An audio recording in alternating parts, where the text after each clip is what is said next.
All right, in today's explainer, we are digging into a very, very modern problem, but we're going to use an ancient blueprint to solve it. We're going to learn how to become the architect of our own inner citadel. Does this feel familiar to you? That endless scroll, the constant pressure to keep up with everything and everyone, that chase for likes and validation. It's just a relentless barrage, right? And it can leave you feeling completely scattered and just overwhelmed. But what if there was a way to find a little refuge from all that chaos? Well, an ancient philosophy offers a really powerful solution. Let's dive in and explore this concept of the inner citadel. You know, so much of modern life is designed to pull us into that external world, a world that's all about popularity, what's comfortable, and just constant noise. The Stoics, though, they urged a totally different path, to intentionally build an internal world, a fortress inside you that's founded on authenticity, truth, and real, lasting peace. Okay, so what is this inner citadel exactly? I want you to think of it like a fortress you build inside your own mind. It's the one place where your core principles, your judgment, and your peace of mind are kept totally safe, completely untouchable by whatever's happening outside or what other people think. So, how do we actually build it? I mean, like any great structure, you're going to need a blueprint. For our citadel, that blueprint is made up of 7 key habits. These are the daily practices designed to build a truly unshakable mind. Okay, habit number 1. Right off the bat, we have to make a really tough trade. We have to actively choose what is true over what is just comfortable or easy.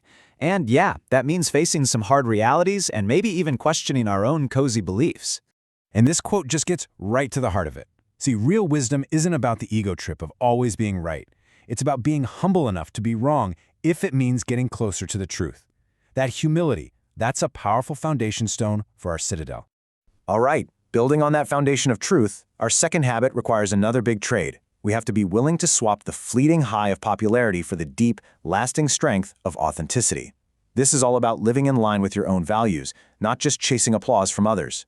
This is such a crucial reminder, isn't it? Our value, our real worth, isn't something that's measured by external validation.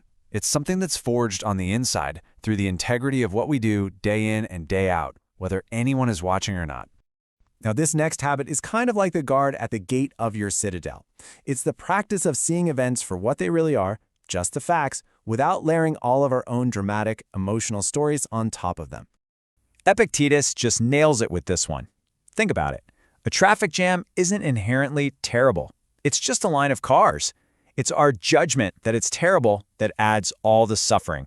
So when we learn to control our judgment, we control our peace. It's that simple. This one is a classic Stoic principle. It's all about dividing the world into 2 simple categories. Things we can control, like our thoughts, our efforts, our actions, and things we can't, which is, well, pretty much everything else. We have to learn to pour all our energy into that first category. And really, this becomes your main job in life. You're constantly asking yourself, is this within my control? If the answer is no, you practice acceptance. If it's yes, that's where you take focused, meaningful action. You know, a fortress needs regular inspection, right? You can't just build it and walk away. Well, this habit is your daily check-in. At the end of each day, you just take a quiet moment to review your actions, your judgments, and your progress in building that citadel. And Seneca gave us the perfect guide for this reflection with these 3 simple questions. Now, this isn't about beating yourself up. It's about honest assessment, so you can reinforce the walls of your citadel and be even stronger tomorrow. Look, no fortress is an island. The people you let through your gates, they matter a lot. They can either help reinforce your walls with their own virtue and support, or they can start chipping away at your foundation. The principle here is crystal clear. Surround yourself with people who inspire you, who challenge you to be better, and who actually align with the person you are actively trying to become. And the final habit, well, a strong fortress is one that's actually been tested. So instead of just fearing hardship, we can prepare for it. The Stoics practiced mentally rehearsing challenges so that when they finally arrived, they weren't some huge shock, but more like a familiar scenario they were ready for. This idea just completely reframes our relationship with difficulty.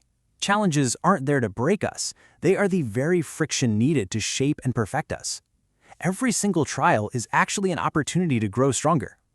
So, when you take these 7 habits as your building blocks, a really powerful truth starts to emerge. You are not a victim of your circumstances. You are the architect, and you hold the blueprint to your own inner peace.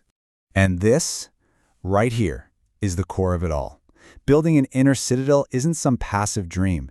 It's an active, daily practice.